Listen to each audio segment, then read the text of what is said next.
that yodeling fool who needs auto-tune, who done dissed every female entertainer, it seems, based off of, the screenshots. Match the dots every time you put back on the freckles is what we the people want to know. And did Desiree Perez take her in deposition? Yo, face. Show your face, please, with sugar on top.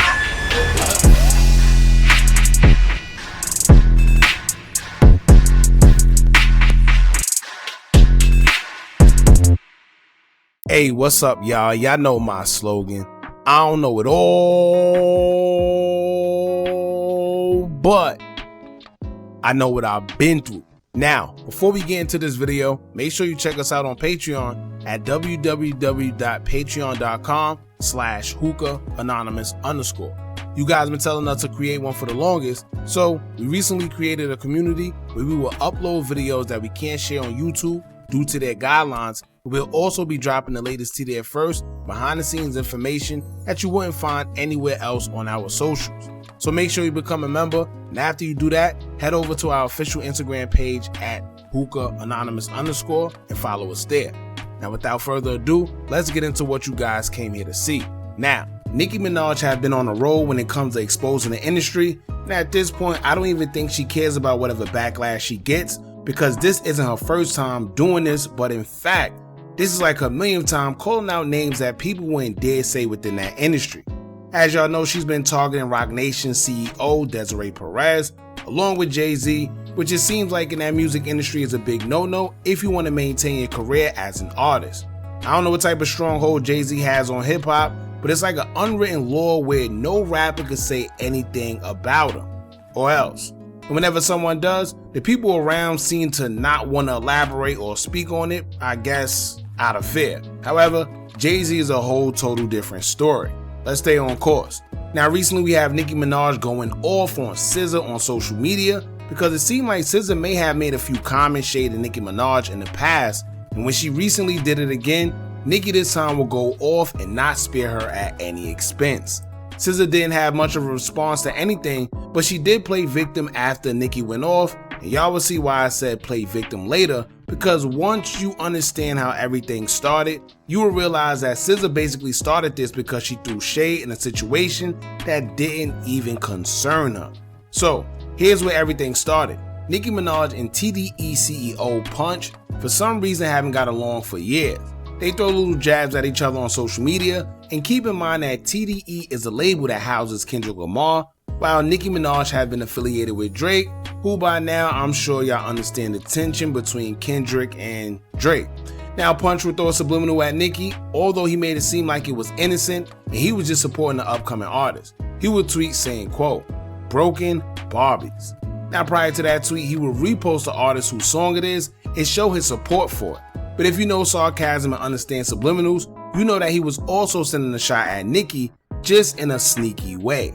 Nicki responded, posting his picture and captioned it saying, quote, "Me? After I guarantee you wouldn't fight a man. We have every tweet of your incest, bullying, lying, and more. Your name was added to that ish list, ish she draws. Same thing that make you laugh, make you ish." Now somewhere in between that, SZA would chime in on her own and tweet saying, quote, "Mercury retrograde, don't take the bait, LOL, silly goose."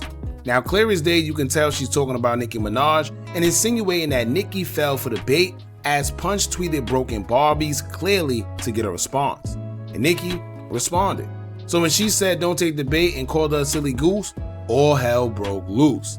Nicki called Winovent and threw a subtle jab at first, as she would say, quote, "LOL, y'all remember that man from TDE who kept bullying me on Twitter for no reason? We have the receipts. LOL. I never even responded to him. What was his name again, y'all? I'm gonna give him a nickname. I'm gonna call him minus 30 million from now on. Hashtag justice for Damori."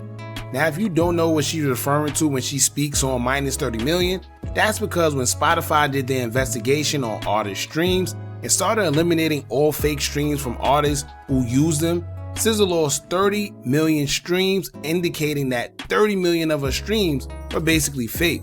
In another tweet, Nicki would state, quote, "What's effed up is that pawns always go out sad, broke, and cursed. Most of them never even knowing they were pawns. Hashtag Deposition Perez, basically calling SZA a pawn in the back and forth between her and Punch. In another tweet, she would repost what SZA tweeted and state, quote, "Go draw your freckles back on Boogie, hashtag justice for Damori, hashtag Deposition Perez. Liar liar pants on fire, sounding like an effing dead dog." The next tweet she would say, quote, "B-word looking and sounding like she got stung by a effing bee. ... Draws on my fake freckles, hashtag justice for Damori." Nicki then reposted another tweet where SZA said, quote, "Let me go back to being calm, shy, and meek. Y'all have a blessed night. See you tomorrow for night 2, Paris." Now, if y'all see what she did with the whole meek thing, then y'all get it. Anyway, Nicki would repost it and she would tweet saying, quote, "Shut up, ugly, hashtag justice for Damori. I'm in a meeting, so I don't know if you were still talking ish or not. So if you didn't, I'll delete later.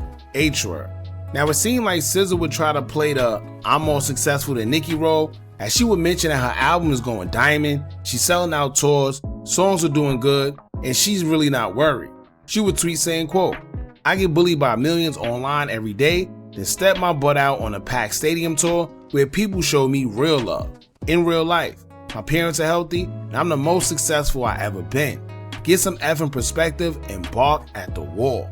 Now, in another tweet, she would state, quote, "Laughing my butt off, let me go back to being calm, shy, and meek." Now, if y'all caught that little Meek part, like I said before, she's putting that in there because Meek Mill, Nicki Minaj used to be a thing. That was kind of slick. But Nicki will respond afterwards and say, quote, "Wait, does SZA think she's more successful than me? LOL, y'all catch me up, please. SZA, if every song you've ever done vanished right now, the music business wouldn't even miss you. I've been to countries that never heard of you. I know you're not that stupid, are you? Stadiums? Did you look at the venues I played on my own headline festival tour out of the country last year? B-word, have you ever headlined to 80,000 people? B-word, what you have ever done besides yodel with auto-tune that needed retuning? Boo, I'm an icon. You're not. The end. Pay that man for almost breaking his back. Why didn't you speak up when your exec was bullying and harassing me, you dirty mangy? These body numbers on all platforms have y'all losing y'all mother effing minds. You the type that would been quiet in school trying to fit in. You still have no clue who you are. I know you went nights without washing that musty face. B-word, how you remember exactly where every freckle go? Hashtag justice for Damori. Desiree Perez, we want to discuss your daughter's lawsuit. And did you do your deposition? Oh, okay. Now, if y'all pay attention, I know Nicki knows that all of this is going to get attention, so what she's doing, she's continuously sticking on Desiree Perez and Roc Nation, making sure nobody forgets that she has a deposition that she has to attend, and also the lawsuit that she has with her daughter, Damori Hadley. Now, when it comes down to Nicki Minaj and SZA, if you ask me, SZA knows exactly what she's doing. She's playing a passive-aggressive role where she started something, then tried playing victim as if Nicki just went off on her for no reason. Clearly, SZA threw a sub at her and involved herself in a situation that had nothing to do with her, and when Nicki responded, she tried playing the innocent, shy, I'm just a singer role. But no, you can't throw rocks and hide your hand when everything comes into play. Keep that energy. Now, Nicki Minaj also exposed old tweets from SZA, in which in the year 2011, SZA made tweets dissing Beyonce, Ciara, and Rihanna, all artists she either work with or have some type of friendship with. She has a song with Rihanna called Consideration, and also have praised Beyonce for allowing her to use interpolation from her 2006 song Dreamgirls, and stated that she owes her half her publishing, and Beyonce haven't bothered her about being paid. I don't know if she may have a change of heart after seeing what SZA had to say about her in 2011, but in the tweets, SZA would say, quote, "Beyonce looking more and more like Madonna every day. Could've swore she was black at one point. Hashtag, I'm just saying." In a tweet where she was coming at Rihanna, she would say, quote, "I don't get it. Neither Rihanna or Ciara could hold a note worth a damn. One's just worse than the other, so what's the beef?" Nicki Minaj will repost that and caption it saying, quote, "Like, do you know the level of inside hate for yourself you had to have had to be this much of a for no reason to the women you later work with? Now I want to act like you a MF terror card? B-word quit. What a odd little weirdo." Nicki Minaj also tweeted saying, quote, "B-word used to be on Twitter dissing Rihanna, Ciara, etc. But then when it was time to suck is, and get opportunities from them, she drew them freckles on and got to sucking, right? Allegedly. Like B-Word, stop being jealous of women who you secretly would kill to be up their buttholes. These men putting batteries in y'all backs and y'all stupid enough to still keep it going, not peeping that it's not going to end well for them or you. Buzz off, Bumblebeeana, at Maury Hadley 27. Now there was a bunch of other tweets of Nicki Minaj clowning SZA and going back and forth, but if y'all want to see the rest, I'll just post them at the end of this video. Couldn't read them all, but I made sure you knew the important ones and what actually started this whole back and forth between the two. Well, really, Nicki Minaj. Now I'm all for the back and forth and competitiveness within the music industry because that's what it's supposed to be, right? But facts is facts and opinions are just that. I know it's like a sin these days to support Nicki Minaj because the higher ups have done a good job and did what they did best, and they done exiled Nicki Minaj from the industry like they do most artists once they're done with them. However, you can't erase history. Nicki Minaj have and still is one of the biggest, most influential female artists in the game, and have broke records that many female artists couldn't even fathom. So when I see certain artists try to compare themselves to Nicki or even other artists who go at artists who paved the way for newer artists, it don't sit right with me. Yes, SZA's a great artist, but you cannot compare her to Nicki Minaj. For one, they're in two different genres, and two, the influential aspect is just different. It's okay to hate Nicki now, but however, she's the same artist that had girls literally rocking pink chicken wings around their necks. Right? Let's not forget that. She's the reason for a lot when it comes to female rap, but musically, she have accomplished a lot. But once again, the industry did what the industry does. Just think about it. How did Cardi B and Meg Thee Stallion get a Grammy before Nicki Minaj? That should tell you it all. Now, of course, we're going to get those comments where people are saying, oh, Hookah, her brother did this, her baby father did that, because that's all they have to say when it comes to Nicki Minaj, and it's been like that for years. And I get it. But some of you have or still support family members who have done some crazy things in their life, and the point of the matter is, whatever they did, you can't control. And they're family members.